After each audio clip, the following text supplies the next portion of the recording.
hello mga kababayan. Good morning, good afternoon, good evening. Lalong-lalo na po sa mga OFW natin dyan na nagtatrabaho, no? Hanggang ngayon. Puntahan po natin to, no? Ito po yung pasimpleng birahan ni Miss Eden Santos, yung reporter ng Net25 at walang iba yung PCO Undersecretary Attorney Claire Castro. Panoorin po natin yung tanong niya po dito. Kasi tanong niya po dito patungkol po sa food security.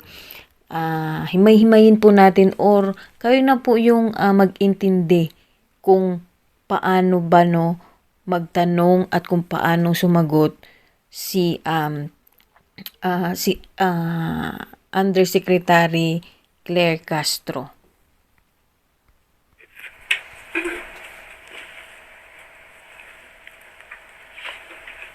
Good morning po, Yusek. Sa last zona po ni Pangulong Ferdinand Marcos Jr., yung third zona niya ay hinighlight po yung pagkamit po ng gobyerno sa food security po ng Pilipinas. At ngayon po ilang buwan na lang malapit na ulit yung kanyang zona. Kumusta na po yung status ng food security ng ating bansa? Ano na po yung mga naipatupad at ipatutupad pang programa at saan na po tayo patungo ngayon?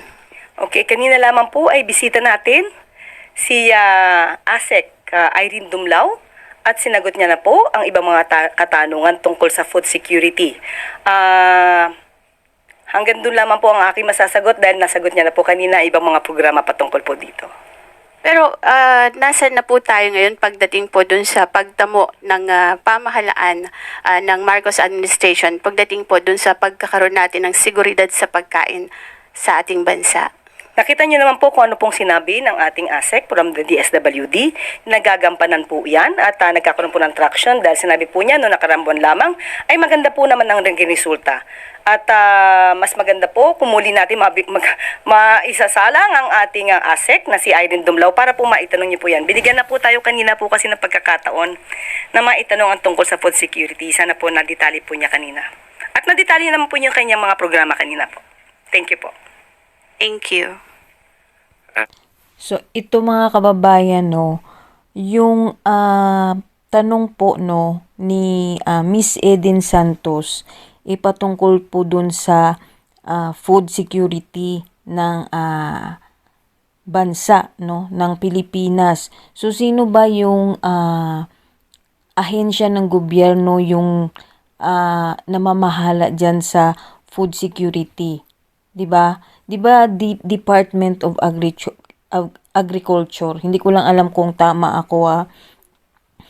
Kayo na po, tama ba na ipasa ni Undersecretary Attorney Claire Castro sa DSWD na yung mandato naman ng DSWD is yung mamigay lang ng ayuda, pero wag kayo, 'di ba? Dahil tinanungayan ni Miss Eden, sundan natin kinabukasan, no? Merong tawag dito, in-invite niya yung NFA, no? At doon, no, harap-harapan, no, na parang pinamukha kay Undersecretary na mali yung sagot niya dito sa tanong na ito ni Miss Eden Santos. So ito mga kababayan, dito po tayo sa PCO, no, press briefing April 15, no. At dito nga po in-invite na po yung taga NFA. At tara, anuhin natin kung paano po magtanong si Miss Eden na talagang, alam mo yun, yung parang hindi natin alam kung nagiinisan ba silang dalawa or hindi lang talaga nila, no, gusto yung isa't isa. Panoorin po natin mga kababayan. Thank you, Commander Michael John Encina, Philippine Coast Guard. Ngayon po, para sa katanungan, para sa food security, makakasama natin si NFA Administrator Larry Lacson. Good morning, sir. Morning po, Yusik Claire, and good morning sa ating Malacanang Press Corps. The National Food Authority is happy to announce ng ating pong buffer stock sa kasalukuyan ay nasa 358,000 metric tons. O kung susumahin natin sa sako ng bigas, ito po ay katumbas ng 7.16 million bags, katumbas na bigas. Ang ibig pong sabihin yan, kung ito po ay maglalast ng 9.36 days, kaya pong pakainin ng buong Pilipinas ng mahigit 9 na araw.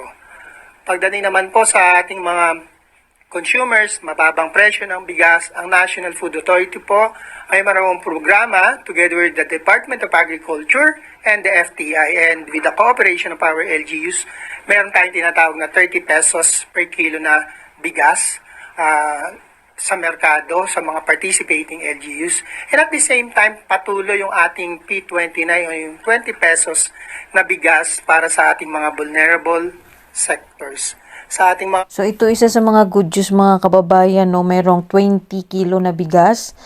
Hindi lang natin alam kung matatanggap ba ng sikmura nyo yan, kasi nga yung iba nga 'di ba nagrereklamo sa 39 something or 40 something na kilo ng bigas na hindi daw magandang klase, mas maganda pa daw na bumili ng mahal, pero kumbaga busog-lusog, kumbaga makain mo talaga yung 40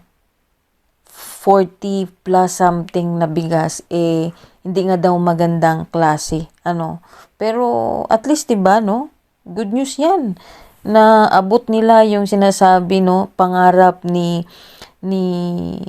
President Marcos na 20 kilo na bigas. Magsasaka naman, alam naman natin, panahon ng anihan, marami ang nagbebenta sa National Food Authority. So sa first quarter of the year, ending March 31, nakaprocure na po tayo ng 2.2 million bags of palay. Katumbas po yan ng 2.6 billion pesos na po ang nabili natin para mula sa ating mga magsasaka. At patuloy pa po tayong namimili hanggang sa kasalukuyan. Isa pong programa na pinatutupad natin at kasalukuyan nating in-improve ay yun pong fast lane for our small farmers. Dati po 50 bags lamang ang pupwede pababa. Ngayon itinaas natin to 70 bags pababa para mas ma-accommodate pa natin yung maraming magsasaka na gustong magbenta sa National Food Authority. Yun lamang po. Maraming salamat. Questions for Administrator Lacson. Eden Santos, Net 25. Ito na mga kababayan, pakinggan po natin mabuti kung paano po, magtanong si Miss Eden Santos, no, pasimpleng pinahiya po si Yusek Claire Castro, kasi nga po tinanong niya talaga dito kung sino yung namamahala sa food security ng Pilipinas. Administrator, good morning po. Doon po sa nabanggit ninyo na meron tayong supply ng pagkain para sa 9.36 days. Can we safely say na ito pong supply ng pagkain na ito ay masasabi na ang Marcos administration po ay on track para dun sa kanilang ini-aim na food security ng Pilipinas? Okay. Kung ang bigas ang ating pag-uusapan, masasabi ko na we are on track. In fact, in less than a year, from one day to last buffer stock Ngayon po ay 9.36 na. So we are on track and we are continuously increasing our buffer stock for rice. Alam naman natin ang bigas ang pangunahing gauge for food security.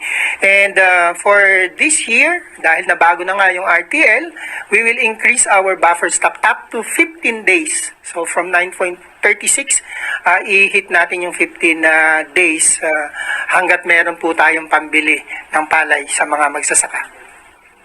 Kasi po yung issue ng food security ay lead agency is Department of Agriculture.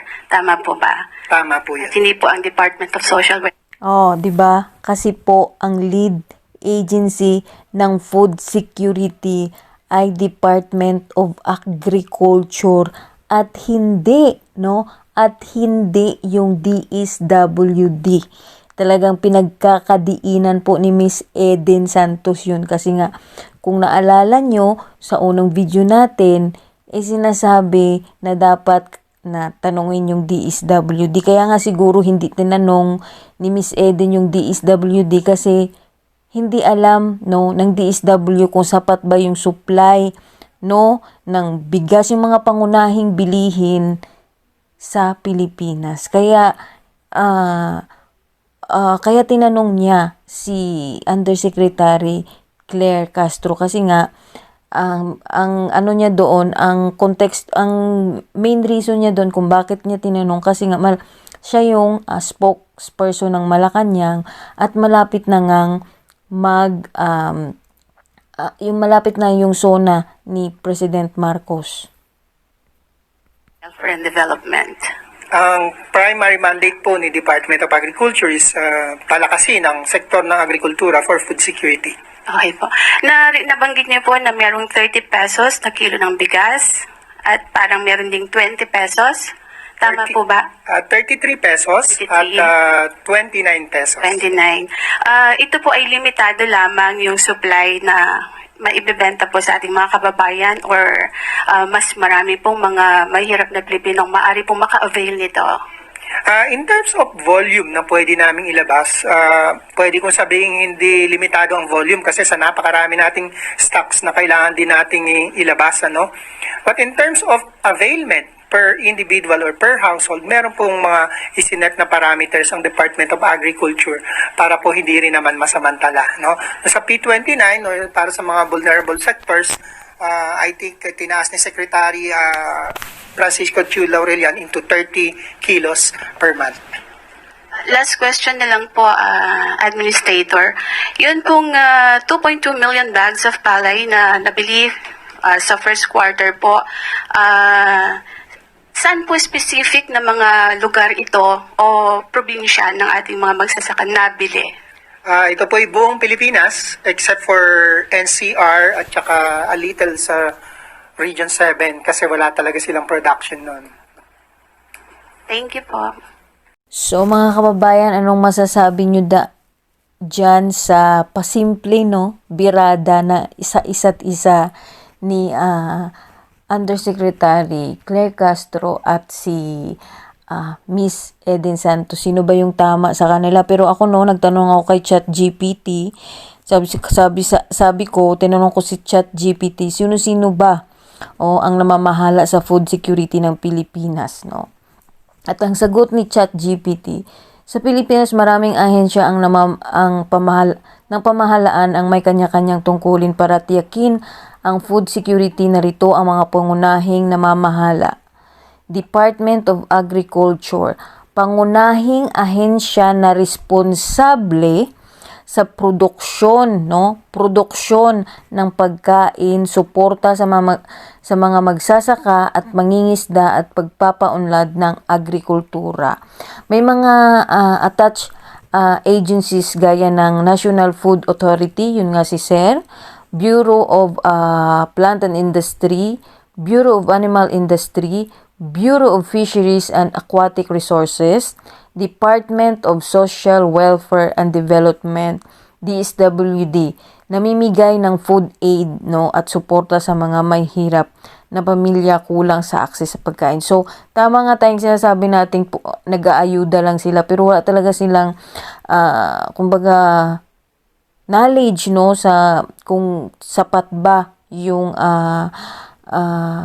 mga production natin katulad ng bigas, isda, mga asukal, mga pangunahing pangangailangan ng Pilipinas at Department of Trade and Industry at saka Department of Science and Technology and National Nutrition Council at saka local government units LGU. So dapat talaga yung tanungin yung Department of Education, Department of Agriculture at ito nga yung mga si Sir. So ano pong masasabi niyo diyan mga kababayan? Talagang mapapansin talaga natin dito na hindi talaga magka vibes yung energy ni Undersecretary at saka ni Miss Eden Santos. So, ayan mga kababayan, maraming salamat. God bless po sa ating lahat. Pa-like po, komento nyo po kung ano masasabi nyo dito at pa-subscribe na rin po. Thank you and God bless sa ating lahat.